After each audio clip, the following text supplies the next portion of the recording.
katika kipindi hicho hajaokoka. Alikuwa ana viti, viti vile vya miguu mitatu. Kile kiti ilikuwa ni kiti cha zamani sana. Hata angeambia kiti kimeshapitwa na wakati. Yeye anaambia hapana, hicho kiti kiacheni. Bwana Yesu asaidie sana. Hicho kiti kiache kikae tu hivyo. Sasa akina mama wanakuwa anauliza, "Wewe baba, kuna nini? Bwana hichi kiti kiko tu hivyo. Kwa nini usibadilisha?" Anaambia hapana, hakitakiwi kubadilishwa. Hicho kibaki hivyo hivyo. Sema siku moja wakati wako shambani, asema akatokea wakati wako kwenye yale maeneo, anasema akawa ameenda na kiti chake. Sasa wanasema, "Bwana umebeba kiti mpaka leo unabeba kiti shambani, kuna nini?" Ameenda na kile kiti chake. Sasa anasema akatokea kobe. Likobe, jamani, si ndio Sumbawanga kwenyewe. Bwana Yesu asaidie sana. Wakati kobe linaenda taratibu. Sasa anamwambia baba, kobe huyu anakuja. Anamwambia mwacheni, huyo ni mgeni wangu. Bwana Yesu asaidie sana. Kama huyo ni mgeni anakuja. Kobe mgeni wako? Ambia ndio. Akashangaa kobe amefika pale chini ya kile kiti, akakaa chini ya kile kiti. Babu akamchukua ile kobe akaweka juu ya kiti. Sasa anashangaa, wewe kiti unamweka kobe. Bwana Yesu asaidie sana. Sasa wanashangaa ile habari, kitu gani anajaribu kufanya huyu mtu? Anawaambia kwamba ninyi hamjui, kwanza mnyamaze kimya. Leo ni ugeni, nimetembelewa na ugeni. Kumbe ana signal na alama wakati amelala usiku. Sio alikuwa anadai yeye si mchawi, ila alikuwa anadai tu ana namna tu ya kujikinga, ambao anajikinga ili wasimloge tu, wasije wakaroga mambo yake na nini. Kwa hiyo ametengeneza mazingira ya ulinzi kwa ajili ya vitu vyake. Bwana Yesu asaidie sana.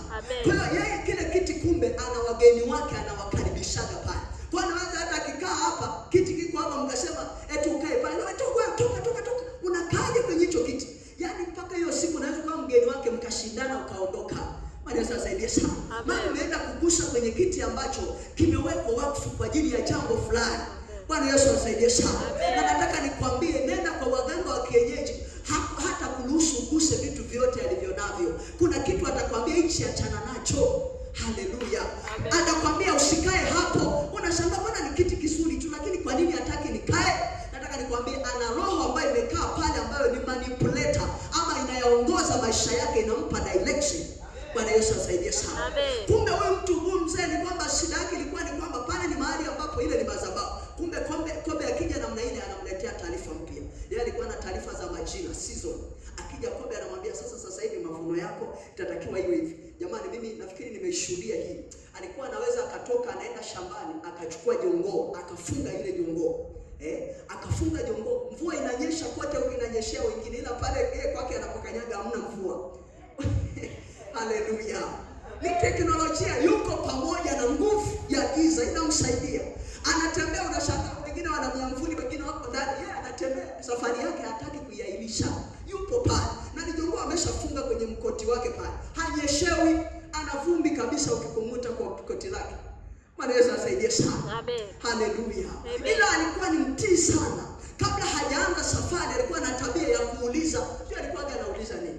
Anasema niende kesho ama nisiende. Utashangaa kama alikuwa amepanga safari, anasema hapana, kesho sitaenda. Bwana Yesu asaidie sana. Kumbe anauliza kule, sio alikuwa anabishana gani? Anaambiwa, anaona kama hakuna usalama, kwamba ukienda huko atakurushia chupa. Kwa anaamua tu kwamba kesho siendi, taenda kesho kutwa. Bwana Yesu asaidie sana. Ana maelekezo. Nataka nikwambie ndugu mpendwa, wewe hauna uchongo wala hauna kobe, si ndio? Wala hauna mizimu wala madhabahu ya kukuongoza. Ila una Roho Mtakatifu pamoja na wewe. Roho Mtakatifu huyo ndiye anayezuia hata mvua za kichawi. Huyo ndiye anayezuia madhabahu za giza zisiweze kukuvamia.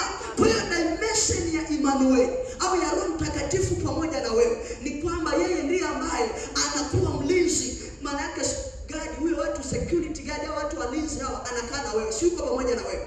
Bwana Yesu asaidie sana. Unataka kutesti kitu fulani, naona anataka kupewa mkono na mtu, anafika pale anatoa ule mkono kwa sababu hujaruhusu.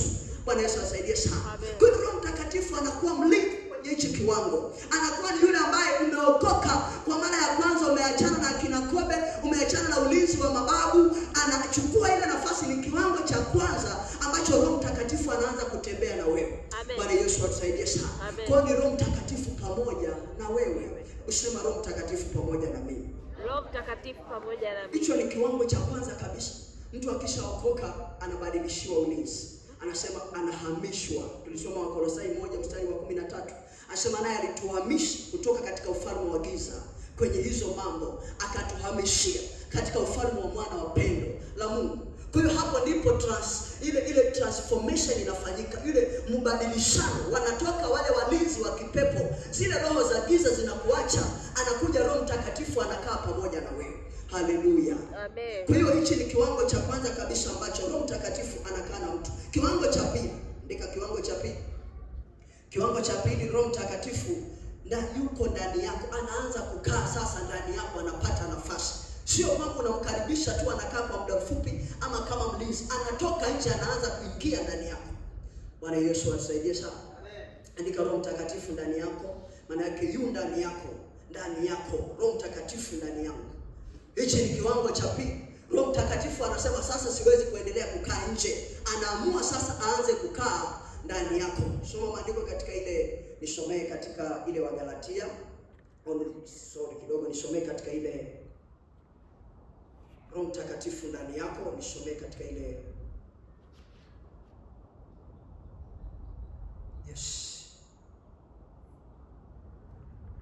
hiyo mstari wa 17, Yohana 14 mstari wa 17.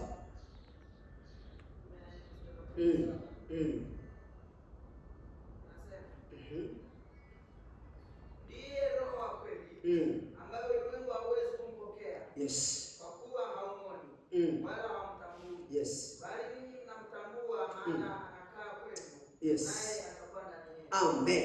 Haleluya. Amen. Anasema maana yake ni yule Roho wa kweli ambaye ulimwengu hauwezi ukamtambua, kwa sababu hakai kwa Roho Mtakatifu. Lakini anasema kwamba ni yule Roho Mtakatifu ambaye anakaa ndani yenu. Bwana Yesu asaidie sana. Amen. Haleluya kanisa. Kwa hiyo kuna kiwango hiki sasa cha pili cha Roho Mtakatifu kukaa ndani ya mtu. Haleluya. Amen. Tulijifunza siku ile kwamba kuna Roho Mtakatifu ili aweze kuingia ndani yako atapima usalama wako. Kwa huyu mtu sasa, kuna mtu mwingine yuko na Roho Mtakatifu. Naomba nisikilize vizuri hapo, kama umeshaandika nisikilize tu. Kuna mtu mwingine amempokea Roho Mtakatifu, na Roho Mtakatifu atakupima. Aone huyu mtu yuko tayari kunibeba kwa mazingira ya usalama. Kuna mtu tu Roho Mtakatifu yuko nje, hajakaa ndani yake. Roho Mtakatifu yuko nje, bado hajaingia ndani. Ila Roho Mtakatifu unaanza kumpeleka, mara leo umempeleka kwamba leo Roho Mtakatifu, si ndio kuna mahali kama anacheza mpira ambia Roho Mtakatifu twende. Unajua unacheza mpira unacheza na Roho Mtakatifu. Bwana Yesu asaidie sana. Hivi unaelewa kwamba ukiwa kwenye vikoba kwa ushadamu uko na Roho Mtakatifu pembeni? Hivi unaelewa? Maana yake si yeye pamoja na wewe. Maana yake kama utambeba klabuni, maana yake yuko pamoja na wewe. Habaki, si umesha saini kwamba Roho Mtakatifu nimeokoka, njoo kwangu. Ina maana atakuwa pamoja na wewe. Bwana Yesu asaidie sana. Amen. Maana yake mtu mwingine anamtaka Roho Mtakatifu akiwa anahitaji msaada. Ndipo anamwambia Roho Mtakatifu, naomba unisaidie hapa. Ila akiwa anataka kudanganya, anataka kufanya uzinzi, anataka kusema uongo, anakuambia hivi, anakuambia mimi kwa mke wangu naweza nikamweka Yesu pembeni nikamshughulikia, alafu nikamchukua Yesu tena. Kuwasikia watu wa namna hii. Bwana Yesu asaidie sana. Anasema mimi kwenye fedha, kwenye hela naweza nikamweka Mungu pembeni kwanza, alafu ndipo nikushughulikie baadaye ambebe Mungu. Sio anafanya Mungu kama koti. Bwana Yesu asaidie sana. Kwa kuna namna watu fulani Roho Mtakatifu hajawahi kuamini, anaishia tu kuwa nje yako. Unajua mtu akiwa nje, akiona unakoenda huko hakutaki, anarudi nyuma, si anakuacha, si ndio? Bwana Yesu asaidie sana. Kwa hiyo ni kiwango cha kwanza ambacho Roho Mtakatifu asipokuamini anabaki. Akiona unampeleka huko ni kwenye ngumi, Roho Mtakatifu anasema huko nenda mwenyewe huko. Kajipambanie. Ulishakwambia mtu anakuambia wewe sasa jipambanie mwenyewe. Bwana Yesu asaidie sana. Ni level ambayo watumishi wa Mungu inafika. Amekuonya kila wakati, anajaribu kukuelekeza, mwanangu nenda hivi, nenda fanya hivi. Alafu wewe unaonekana wewe mwenyewe unamjuaji. Anafika mahali anakuambia sasa nenda kajipambanie. Yaani ukisikia umeambiwa kajipambanie, ujue umeshaisha, umebaki mwenyewe. Bwana Yesu asaidie sana. So kuna washirika wanajipambania, watu wa Mungu wamebaki wanajipambania kwa sababu Roho Mtakatifu hayuko pamoja nao. Huduma wanabaki wanajimbia wenyewe. Roho Mtakatifu alishawaacha. Maana wakianza kuabudu wanaabudu kwa sifa zao wenyewe. Na Roho Mtakatifu hawezi kukusifu wewe ama hawezi kujisifu mwenyewe, ila anamsifu Baba. Kwa kishaona kwamba talanta au kalama ulionayo unaanza kuitumia tofauti, anabaki nyuma. Akiona alichokupa unaanza pembeni. Bwana Yesu asaidie sana. Amen. Kuna kitabu kimoja kanaitwa Moyo wa Binadamu. Nafikiri ukipata muda hata ukifika kwenye vitabu vya bookshop huko, nafikiri ni 1000 ama 2000. Kale kitabu ni kazuri sana. Kanaandikwa Moyo wa Binadamu, hata kwa Kiingereza kapo The Heart of Man.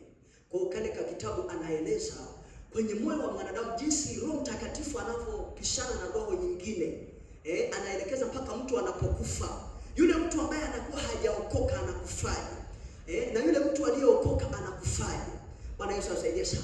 Roho Mtakatifu amenikumbusha hili jambo, nataka nishare na wewe. Mwingine haelewi maisha anayoishi hapa duniani. Mtakatifu anakuwa anaishi ni kama mzigo, na kuna muda mwingine anashindwa kuelewa kwamba hivi kweli siku ya mwisho sisi wote tu tutakufa. Kuna watu wanarahisisha hivi, anasema si wote tu tutakufa, maisha tu yatakuwa hivyo. Nataka nikwambie, kifo cha mtu mwenye dhambi na mtu ambaye ameokoka ni vitu viwili tofauti.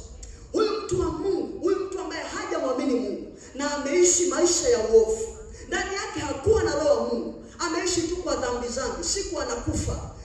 Wameeleza, anasema siku anapokufa mtu wa namna hii, akiwa anakaribia kukata roho, wakati huo hawezi tena. Kule hospitalini wanasema yuko ICU, wakati yuko dakika za mwisho. Anasema akiwa huko binadamu ndo wanasubiri kwamba anakata roho, yaani kwamba dakika za mwisho. Anasema kinachotokea, huwa watu hawajifii kwamba anakata roho mwenyewe, ila kinachotokea anasema kwamba huwa inakuja nguvu. Inatokea nguvu fulani kama yale maskeleton yale unayaona, inakuwa ni pepo la giza, au wanaitaga Israeli, sasa ni majina yao. Lakini kwa namna ya rohoni linakuja yes, roho ya mauti. Wao wanaitaga Israeli, lakini kiloni roho ya mauti. Yes, baba, nafikiri wewe ni msamiati mzuri. Bwana Yesu asaidie sana. Lile ni roho la mauti linatokea mtu kabla hajakata roho, linasimama pembeni. Lenyewe tu kwanza linatisha. Bwana Yesu asaidie sana. Unashangaa mtu anaenda kusema hapana. Ni kama watu wameshuhudia mtu anakata roho, wanaambia hapana. Sasa unashangaa jamani, ndio anaanza kusema jamani, marehemu sasa hivi analopoka. Bwana Yesu asaidie sana. Anaanza kuwa anazungumza, sema kwanza mimi kwa kweli sio hivyo, mimi siwezi kwenda na wewe, haiwezekani. Sasa mnashangaa huyu babu kuna nini? Bwana Yesu asaidie sana. Yes, sijawahi kuloga wala sijawahi kutembea na mke wa mtu wala sikuiba. Unajua ni nini kinakuwa kinafanyika muda ule?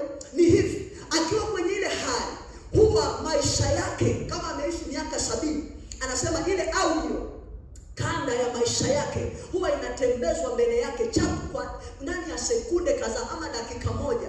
Maisha yake yote aliyoishi duniani yanapitishwa kama tepu vile. Kwa hiyo anaonyeshwa tukio la ubakaji linakuja mbele yake, kwamba unaona, kabla hujapelekwa kule, wewe mwenyewe utoke hapa, unaelewa. Yule roho mauti anakusomea haraka. Unaangalia kuna mahali ulikuwa muibaji, wanakuletea umeiba vitu, umebebelea, maana hujawahi kutubu na hukuwa na Mungu. Kwa hiyo inapitishwa, unaangalia maisha yako, angalia ulivyokuwa tapeli. Ndani ya dakika moja tepu ya maisha yako tangu ukiwa mdogo mpaka umekuwa mkubwa inapita mbele yako haraka. Ndipo sasa unashangaa mtu anasema hapana, huyo alinisingizia. Sasa unafikiri anaongea na nani? Bwana Yesu asaidie sana. Pale walinisingizia tu, maana yake imekuja kesi pale, anaambiwa wewe ulichukua. Sasa yeye anajitetea kwamba hapana.